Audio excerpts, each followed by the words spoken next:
کیا بات اعلی حضرت کی کہیے، واہ کیا بات اعلی حضرت کی۔ الحمدللہ رب العالمین والصلاة والسلام علی سید المرسلین، اما بعد فاعوذ باللہ من الشیطان الرجیم، بسم اللہ الرحمن الرحیم، الصلاة والسلام علیک یا رسول اللہ وعلى آلك وأصحابك يا حبيب الله، الصلاة والسلام عليك يا نبي الله وعلى آلك وأصحابك يا نور الله۔ جامع ترمذی جلد 1 صفحہ 64۔ فرمان مصطفیٰ صلی اللہ تعالی علیہ وسلم، جس نے مجھ پر ایک مرتبہ درود پاک پڑھا، اللہ تعالی اس پر 10 رحمتیں بھیجتا اور اس کے نامہ اعمال میں 10 نیکیاں لکھتا ہے۔ صلو علی الحبیب صلی اللہ تعالی علی محمد وعلی آلہ وصحبہ وبارک وسلم۔ میٹھے میٹھے اسلام بھائیوں، مدنی چینل کے ناظرین، ماہ صفر المظفر کو سیدی اعلی حضرت عظیم البرکت عظیم المرتبت مجدد دین و ملت پروان شمع رسالت شاہ امام احمد رضا خان علی رحمۃ الرحمان سے نسبت ہے کہ اس کی 25 صفر المظفر کو آپ کا وصال ہوا اور آپ کا عرس منایا جاتا ہے۔ اسی نسبت سے مدنی چینل نے سلسلوں کا اہتمام کیا اور اس میں رباعیات رضا لے کر میں آپ کی خدمت میں حاضر ہوا ہوں۔ جو 4 مصروں کا کلام ہوتا ہے، نظم ہوتی ہے، اسے رباعی کہتے ہیں۔ اعلیٰ حضرت کی جو رباعیاں ہیں وہ روز ایک میں پیش کر رہا ہوں۔ آج بھی بہت پیاری رباعی آپ کو پیش کروں گا اور اس کے تحت مدنی پھول بھی آپ کی جانب بڑھائے جائیں گے۔ اچھی نیت کر لیجئے، نیت المؤمن خیر من عملہ، بندہ مومن کی نیت اس کے عمل سے بہتر ہے۔ اچھی نیتیں جس قدر زیادہ کریں گے، اچھے کام میں، نیک کام میں آپ کا اجر و ثواب بھی بڑھتا چلا جائے گا۔ اللہ تعالیٰ کی رضا کے لیے، ثواب پانے کے لیے سلسلے میں شرکت کی نیت کیجیے، تعظیم مصطفیٰ کی خاطر، علم دین کی تعظیم کی خاطر دوزانوں بیٹھنے کی نیت کیجیے، اول تا آخر شرکت کی نیت کیجیے۔ اللہ تبارک و تعالیٰ کے اسم جلالت پر عز و جل یا جل جلالہ کہنے کی نیت کیجیے، رسول پاک صلی اللہ تعالی علیہ وسلم کے نام پاک پر صلی اللہ تعالی علیہ وآلہ وسلم رضی اللہ تعالی عنہ صحابی کے تذکرے پر، اور بزرگوں کا بالخصوص سید اعلی حضرت رحمۃ اللہ تعالی علیہ کا ذکر آئے گا تو رحمۃ اللہ تعالی علیہ کہنے کی نیتیں کر لیجیے۔ اعلی حضرت اپنی اس رباعی میں کیا فرما رہے ہیں سنیے۔ کس منہ سے کہوں رشک انادل ہوں میں، انادل بلبلیں، اندلیب کی جمع انادل، بلبل بلبلیں، رشک انادل جس پر بلبلیں رشک کریں، غبطہ کریں۔ کس منہ سے کہوں رشک انادل ہوں میں، شاعر ہوں فصیح بے مماثل ہوں میں شاعر ہوں اور عمدہ کلام کرنے والا ہوں، میرا کوئی ثانی نہیں، میں بے مثل ہوں۔ حقا کوئی صنعت نہیں آتی مجھ کو، حقا حق یہ ہے، سچ یہ ہے، کوئی صنعت نہیں آتی، مجھ میں کوئی ہنر نہیں، مجھ میں کوئی کمال نہیں، ہاں یہ ہے کہ نقصان میں کامل ہوں، میں نقصان میں کامل ہوں۔ اللہ اکبر۔ یہ اعلیٰ حضرت پہلے مصرے میں فرما رہے ہیں کہ کس منہ سے کہوں کہ میں رشک انادل ہوں، بلبلیں مجھ پر رشک کرتی ہیں، میں کیسے کہوں کہ میں شاعر ہوں، عمدہ کلام کرنے والا جس کا کوئی ثانی نہیں ہے، میں شاعر ہوں اور ایسا شاعر جس کا کلام بہت عمدہ ہے، وہ لاسانی ہے، بے مثل ہے۔ پھر تیسرے مصرے میں کہا حقا، حق بات یہ ہے کچھ نہیں آتا مجھ کو، عاجزی انکساری، ہاں یہ ہے کہ نقصان میں کامل ہوں، میں کامل نقصان میں ہوں۔ اللہ اکبر۔ تو اعلیٰ حضرت کیسی عاجزی انکساری ارشاد فرما رہے ہیں اس رباعی کے اندر۔ آپ واقعی ایسے شاعر ہیں کہ آپ کا کلام نہایت عمدہ ہے، حالانکہ آپ کا شاعری میں کوئی استاد نہیں تھا۔ اچھا، بلبلوں کا کیوں تذکرہ آتا ہے؟ جب شاعر جب بھی کہتے ہیں تو بلبلیں، اعلیٰ حضرت بھی بلبل کی بات کریں۔ یاد رہے کہ بلبل ایک بہت ہی عمدہ پرندہ ہے اور بڑی خوش آوازی کے ساتھ چہکتا ہے، اور جو نر بلبل ہے کم و بیش 200-250 قسم کی آوازیں نکالتا ہے، اور بڑی خوبصورت سریلی آوازیں. اور یہ عاشق ہے پھول کا، اسی لیے باغوں میں پایا جاتا ہے. تو ایسا بلبل جو اعلی حضرت بھی رشک کرے، کیوں نہ رشک کرے. یہ عاشق ہے پھول کا، اور اعلی حضرت عاشقیں گلشن رسالت کے مہکتے پھول رسول مقبول صلی اللہ علیہ وسلم کے. وہ بلبل چہکتا ہے، خوش ہوتا ہے پھول کو دیکھ دیکھ کر، اور اعلی حضرت آقا علیہ الصلوۃ والسلام کے اوصاف پڑھ پڑھ کر سن سن کر خوش ہوتے ہیں اور لوگوں کو سناتے ہیں، لکھتے ہیں. سبحان اللہ. تو اعلی حضرت نے اس میں عاجزی بھی فرمائی اور اپنے وہ شاعری کے تعلق سے بھی کچھ کہا. تو شاعری اور نعتیہ شاعری، یہ پچھلے سلسلوں میں بھی عرض کیا گیا، یہ بہت وہ نازک کام ہے. اعلی حضرت نعتیہ شعراء کا کلام سننا پسند فرماتے تھے. کن کا؟ سوال اور جواب، کفریہ کلمات کے بارے میں سوال جواب، صفحہ نمبر 234 سے.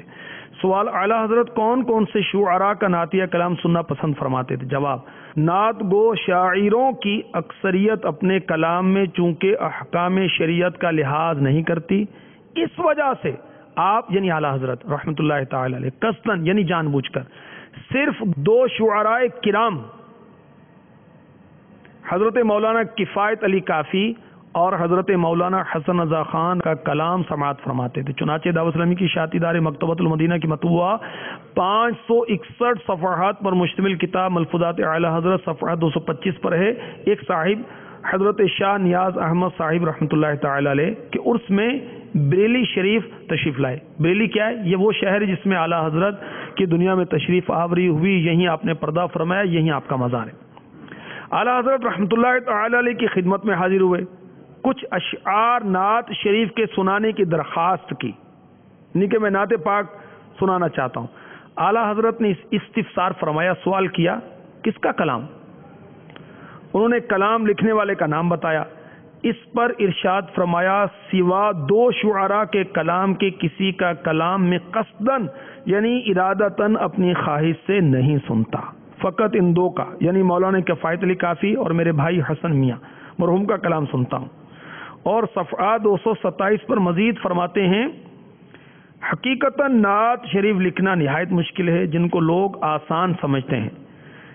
اس میں تلوار کی دھار پر چلنا ہے، اگر بڑھتا ہے تو الوہیت میں پہنچ جاتا ہے، کمی کرتا ہے تو تنقیص یعنی توہین ہوتی ہے. البتہ حمد آسان ہے، اللہ تعالیٰ کی شان میں جو اشعار لکھے جاتے ہیں وہ حمد کہلاتے ہیں. البتہ حمد آسان ہے، اس میں راستہ صاف ہے، کلیئر ہے، جتنا چاہے بڑھ سکتا ہے. غرض حمد میں ایک جانب اصلاً حد نہیں، اور نعت شریف میں دونوں جانب سخت حد بندی ہے. تو غیر شرعی کلام پڑھا جا رہا ہے، جس کو معلومات واجب اصلاح کرے. ظن غالب ہو کہ غلطی کرنے والا مان جائے گا، اگر ماننے کی امید نہ ہو تو فوراً اٹھ جائے. کیسٹ میں ناجائز الفاظ معنی والا شعر سنے فوراً ٹیپ ریکارڈر بند کر دیں، اور آئندہ بھی کیسٹ میں اس شعر کو سننے سے پرہیز کریں. ممکنہ صورت میں کیسٹ اور نعت خواہ اور نعت گو شاعر وغیرہ کی اصلاح کی تدبیر بھی کیجیے. اور اعلی حضرت کے کلام کے ساتھ ساتھ امیر اہل سنت نے یہ لکھا ہے کہ حسن رضا خان، مولانا جمیل الرحمان، اعلی حضرت کے شہزادے مفتی اعظم ہند، اعلی حضرت کے شہزادے مولانا حامد رضا خان اور اعلی حضرت کے خلیفہ حضرت علامہ مولانا سید محمد نعیم الدین مراد آبادی، مفسر شہیر مفتی احمد یار خان نعیمی، ان کے کلام پڑھیں سنیں، کیونکہ یہ بڑے بڑے علماء ہیں. اور میں مشورہ دیتا ہوں کہ میرے شیخ طریقت کا کلام جو ہے وسائل بخشش، یہ بھی آپ پڑھیں سنیں. اعلی حضرت کے ہدایت کی بخشش کا اس میں فیضان ہے. دیکھیں ہدایت کی بخشش اور یہ کیا وسائل بخشش. امیر اہل سنت کو اعلی حضرت سے عقیدت بہت ہے، محبت بہت ہے. سبحان اللہ. تو اعلی حضرت نے اس میں کیسی انکساری کی، حق کا کوئی صنعت نہیں آتی مجھ کو، مجھے کچھ نہیں آتا، ہاں یہ کہ نقصان میں کامل ہوں میں. یاد رکھیے تکبر اچھی چیز نہیں ہے، حرام جہنم میں لے جانے والا کام. عاجزی انسان کو زیب دیتی ہے. مسلم شریف حدیث نمبر 2588 سنیے، جو اللہ رب العزت کے لیے عاجزی کرتا ہے، اللہ تعالی اس سے بلندی و رفعت عطا فرماتا ہے. اللہ کے لیے عاجزی. جہنم میں لے جانے والے اعمال جلد 1 صفحہ 253 پر اور تواضع اور عاجزی کی فضیلت کے تعلق سے بہت سی روایتیں ہیں، آپ وہاں سے پڑھ لیجئے. یہ مختصر سا سلسلہ اس کا متحمل نہیں کہ میں آپ کو تفصیل اس کی وہ عرض کروں. یہی کہتی ہیں بلبل باغ جنا کے رضا کی طرح کوئی سحر بیان نہیں، میں واصف شاہ خدا نہیں، میں واصف شاہ خدا، مجھے شوق یہ طبع رضا کی قسم، قسم شب تار میرا یہ تھا کہ حبیب کی زلف دوتا کی قسم. کیا بات ہے اعلیٰ حضرت کی، واہ کیا بات اعلیٰ حضرت کی کہیے، واہ کیا بات اعلیٰ حضرت کی.